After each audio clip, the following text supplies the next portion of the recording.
The house stood alone. At the end of Harbinger Lane, a weathered skeletal silhouette against the stormy sky. Its windows were dark eyes. They watched, always watched. The old Victorian mansion was a relic of a bygone era, a time of grandeur and secrets. Now it was a shell, haunted by whispers of the past. Locals told tales, stories whispered around bonfires. They spoke of a family lost within its walls, vanished without a trace. Some swore the house sighed, a mournful groan carried on the wind. Others claimed to see flickering lights, dancing in the dead of night. No one dared to approach the house on the hill. The Miller family arrived in the spring. John Miller, his wife, Amelia, and their young daughter, Emily. They were oblivious to the town's hushed warnings. The house, with its sprawling rooms and faded elegance, was a steal. John saw a fixer-upper. Amelia saw potential. Emily, ever the adventurer, saw a mystery waiting to be unravelled.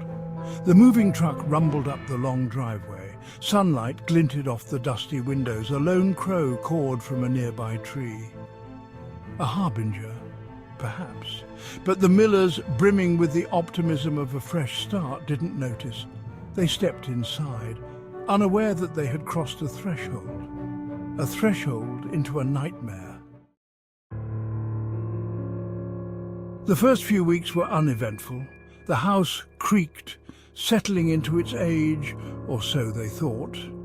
Then the whispers began, faint at first, like the rustle of silk, always at the edge of hearing.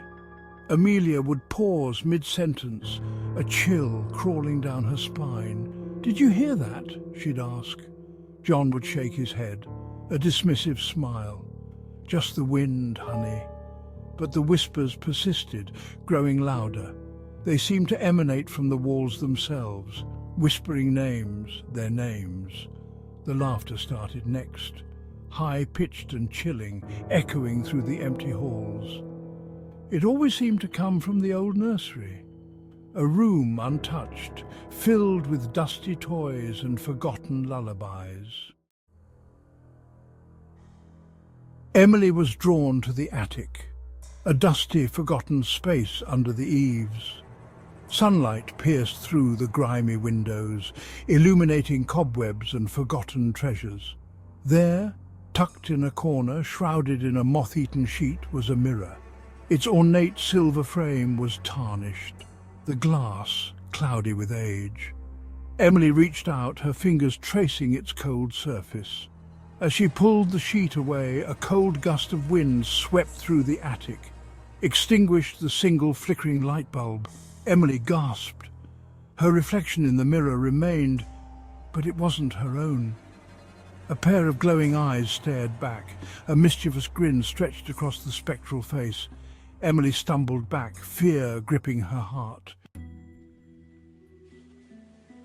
Section 5. The Mirror's Hold. Emily couldn't shake the image from her mind. The eyes in the mirror haunted her dreams. She avoided the attic, yet she found herself inexplicably drawn back to the mirror. She'd catch glimpses of movement, a fleeting figure in the reflection, a cold breath on the back of her neck. The mirror seemed to whisper to her, calling her name. One day, Emily noticed something different. The reflection in the mirror was changing. The girl in the reflection looked more and more like her. But her eyes were different, empty, soulless. And she was reaching out, one skeletal hand breaking free from the confines of the mirror. Section 6. The Storm. The storm raged for days. Rain lashed against the windows, the old house groaned under the onslaught, the wind howled like a banshee's wail. It seemed to whisper Emily's name over and over again. Her parents, increasingly worried by her erratic behaviour, tried to comfort her. But Emily was distant, withdrawn, lost in the mirror's thrall. Lightning split the sky, the house plunged into darkness. A deafening crack of thunder shook the very foundation. Amelia and John rushed to Emily's room. But the room was empty. The windows stood wide open. Rain lashed the interior. The only sign of their daughter, a single muddy footprint on the carpet leading towards the attic door. John raced up the stairs. His heart pounded in his chest. He threw open the attic door. The room was in disarray. Dust motes danced in the faint moonlight filtering through the grimy window, and the mirror. The mirror stood alone in the center of the room. Its surface was no longer cloudy. It was polished, gleaming as if new. John approached the mirror, his breath caught in his throat. Staring back at him wasn't his reflection. It was Emily, but her eyes were hollow, black pits reflecting an ancient evil. She smiled, a slow, chilling smile that sent shivers down his spine. Then she reached out. Her hand, spectral and ethereal, emerged from the mirror, and John was gone. Amelia was left alone. Her screams echoed through the empty house, but no one came. The storm raged on, a symphony of nature's fury mirroring the tempest in her heart. Days turned into weeks, weeks into months. The house on Harbinger Lane remained silent, watching. The townsfolk whispered, their fears confirmed. The Millers had vanished, just like the family before them, swallowed by the house and its secrets. Harbinger Lane remained deserted. The house stood as a grim reminder, a monument to the darkness that lay within. The legend of the house on Harbinger Lane grew, fueled by fear and whispered stories. Some say the house is cursed, a portal to another dimension. Others believe it's haunted by the spirits of those lost within its walls. The truth remains elusive, lost in the shadows of the house's dark history. But one thing is certain.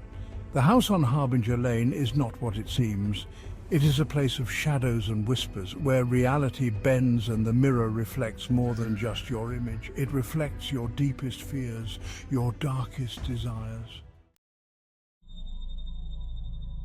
The house still stands, a brooding presence at the end of Harbinger Lane, a silent sentinel guarding its secrets.